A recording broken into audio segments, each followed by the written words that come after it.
Alrighty.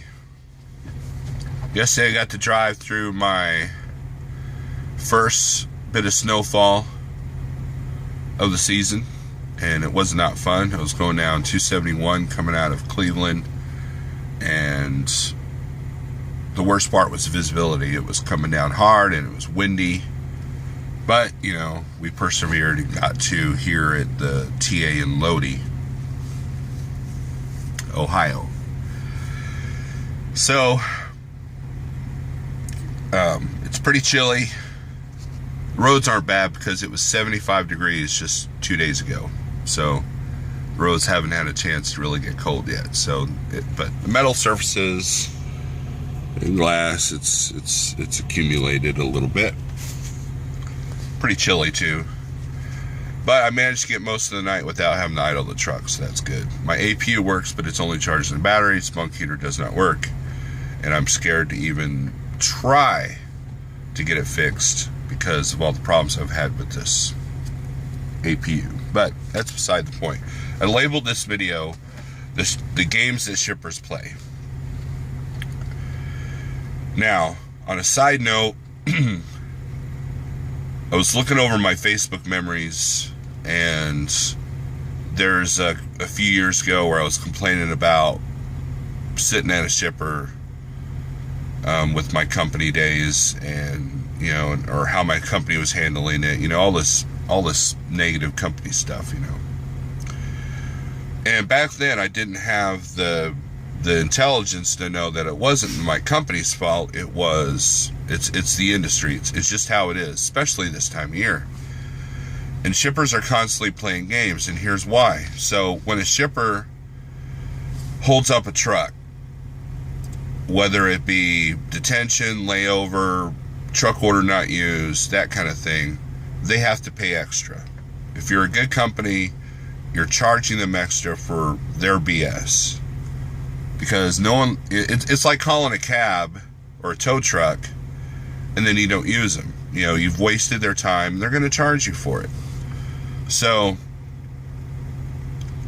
trucking's kind of the same way. So this particular shipper I was at in Maple Heights, they had burned me before. The last time I was there, they took 4 hours to load half my trailer, and then they sent me over to plant, which was 6 miles away. It started my clock, and I ended up having to spend the night at their plant. And they were like, we don't even know why they sent you over here because your product's not even made. So I'm like, why are you booking trucks if your product's not made? And what they're doing is they're trying to save butt on, they're trying to cover their own ass on their customers' end, which is a big box retailer, so they don't want to make them mad. So like, oh yeah, we got a truck there ready to go. Meanwhile, they don't even have the product finished. So in an effort to keep from paying the extra stuff to the trucking company, they play games.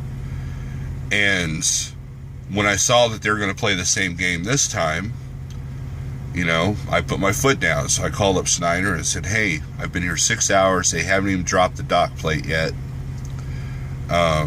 Something needs to be done. So about 10 minutes into my phone call, the plate drops and they put 2 pallets on my truck. And the person on Schneider's end was like, yeah, I think they're going to send you to the plant, which we have no idea where that is. We don't have a location code. Can you go get the address? I'm like, okay, I guess, but I don't want to go to the plant. So I explained to her, I said, look, if I go to the plant, it's going to start my clock. And if I start my clock, I'm not going to be able to make this load on time. And the last time I went to the plant, they didn't know why I went to the plant because they didn't even have the product ready. Because what happens is the product gets ready and they shuttle it to the warehouse, which is, like I said, 6 miles away. Then they offload it off that trailer and put it on your trailer. So I was like, so this is the cool thing about Schneider and this program. What do you want to do, Steve? And I said, empty my truck out and I want off this load. And she's like, no problem. So I get a truck order not used fee. So I get that. So the day's not completely wasted. And I get the satisfaction of going in there and telling them, hey, Schneider says I'm off the load, empty my truck, maybe book a truck when you guys got the product. That's what needs to happen. You know, and what's sad is they had 2 more loads on the load board for Monday and Tuesday booked for the same thing. And I'm like, why book 3 trucks when you can't even, finish 1 truck? So I left out of there. I literally pulled off the dock, slid my tandems back, closed the doors.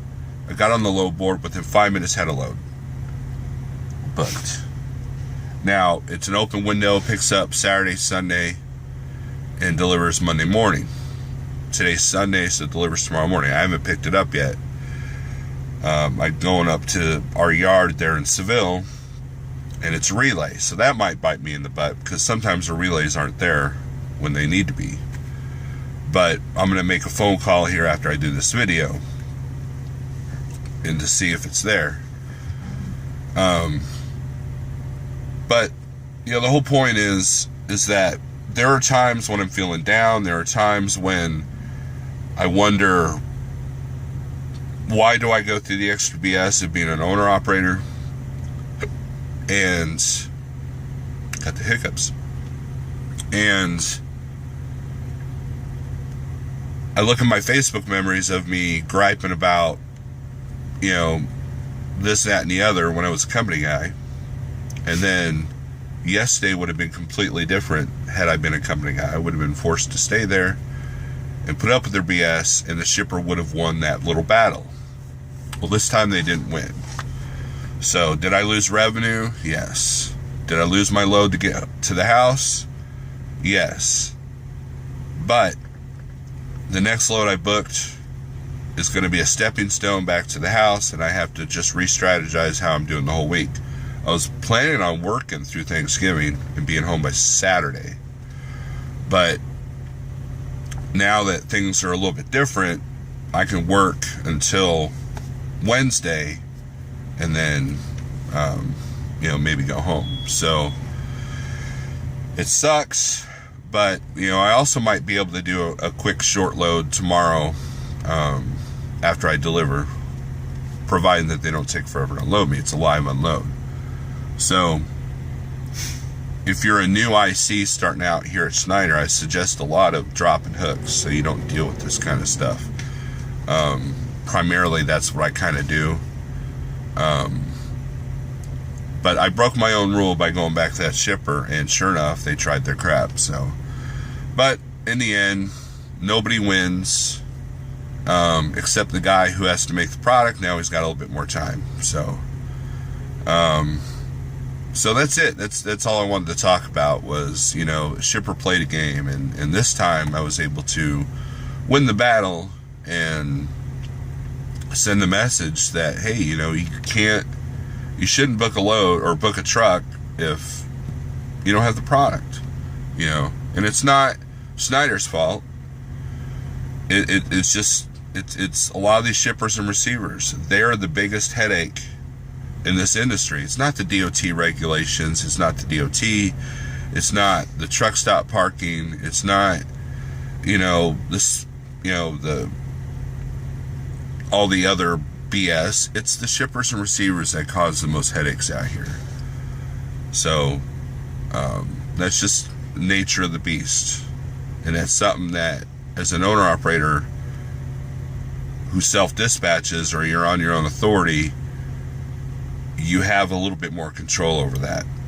So that's another positive of being an owner operator. So, but if I don't make a video between now and Thanksgiving, everybody have a wonderful Thanksgiving. And this time of year, loads get weird. I think I mentioned that in my last video.